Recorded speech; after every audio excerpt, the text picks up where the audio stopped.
Assalamualaikum warahmatullahi wabarakatuh. Bismillahirrahmanirrahim. Assalatu wassalamu ala rasulillah. Rekan Tamasa dan para muslimin yang dirahmati oleh Allah Subhanahu wa taala. Alhamdulillah, hari ini kita dipertemukan kembali oleh Allah dalam puasa Ramadan. Puasa Ramadan adalah ibadah istimewa. Banyak sekali keutamaannya dan pahalanya dinilai langsung oleh Allah Subhanahu wa taala. Pahala puasa sangat tidak terbatas sebagaimana sabda Rasulullah SAW. Setiap amal anak Adam dilipat gandakan. Satu kebaikan dibalas dengan 10 kebaikan dan serupa sampai 700 kali. Allah Azza wa Jalla berfirman, kecuali puasa, sesungguhnya puasa itu untukku dan aku sendiri yang akan membalasnya. Dengan demikian, nilai puasa di sisi Allah akan sangat bergantung pada kualitasnya. Semakin berkualitas puasa, semakin tinggi nilainya di sisi Allah. Sebaliknya, puasa yang kualitasnya sekedar menahan nafsu, lapar dan haus, ia tidak bernilai apa-apa di sisi Allah. Hal ini persis sebagaimana sabda Rasulullah SAW, Rabbi so'imi laisa lahu min syamihi ilal ju'. Betapa banyak orang yang berpuasa, tapi tidak mendapatkan apa-apa baginya kecuali rasa lapar. Mengerjakan amal dengan optimal dan berusaha mendapatkan kualitas tertinggi adalah sebuah keharusan. Innallaha katabal ihsan ala kulli syai'. Sesungguhnya Allah mewajibkan berlaku ihsan dalam segala hal. Hadis ini menunjukkan keharusan berlaku ihsan. Ihsan yaitu melakukan sesuatu perbuatan dengan baik dan maksimal. Demikian pula dengan puasa. Marilah kita tunaikan puasa kita dengan sebaik-baiknya sehingga ia benar-benar menjadi puasa berkualitas. Nah, bagaimana caranya agar puasa kita berkualitas? Yang pertama dan utama adalah niat. Ikhlas karena Allah.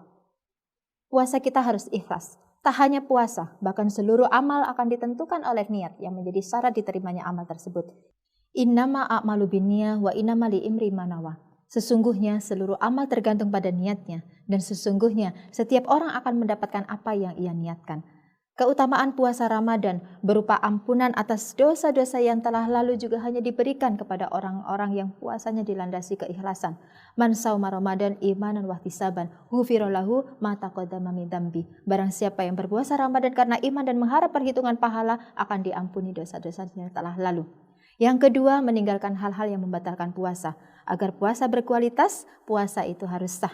Artinya kita harus meninggalkan hal-hal yang membatalkan puasa seperti makan, minum dengan sengaja, muntah dengan sengaja, berhubungan suami istri dan meniatkan berbuka. Karena niat merupakan rukun puasa, maka niat berbuka berarti membatalkan puasanya. Yang ketiga, meninggalkan hal-hal yang membuat puasa sia-sia. Ikhlas serta meninggalkan hal-hal yang membatalkan puasa saja tidak cukup untuk membuat puasa kita berkualitas. Hal lain yang harus perlu kita lakukan adalah meninggalkan hal-hal yang membuat puasa sia-sia. Contohnya, menjauhi hal-hal yang diharamkan oleh Allah Subhanahu wa taala, seperti menjaga emosi kita agar tidak lekas marah, tidak berdusta, tidak berkata kotor, tidak mengumpat sebagaimana sabda Rasulullah SAW. Puasa adalah perisai, maka barang siapa sedang berpuasa janganlah berkata keji dan mengumpat.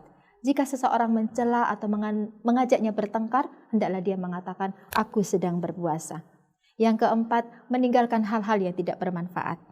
Sering kita jumpai ada orang yang berpuasa lalu mengisi siang harinya dengan hal-hal yang tidak bermanfaat. Banyak alasan yang diberikan.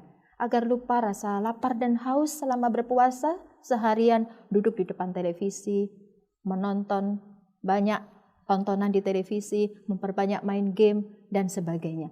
Hal-hal seperti ini hendaknya ditinggalkan agar puasa benar-benar berkualitas.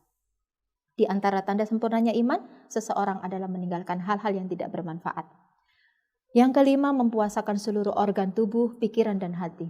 Inilah yang diistilahkan puasa khusus oleh Imam Al-Ghazali dalam buku Ihya Ulumuddin. Mempuasakan seluruh organ dan anggota tubuh.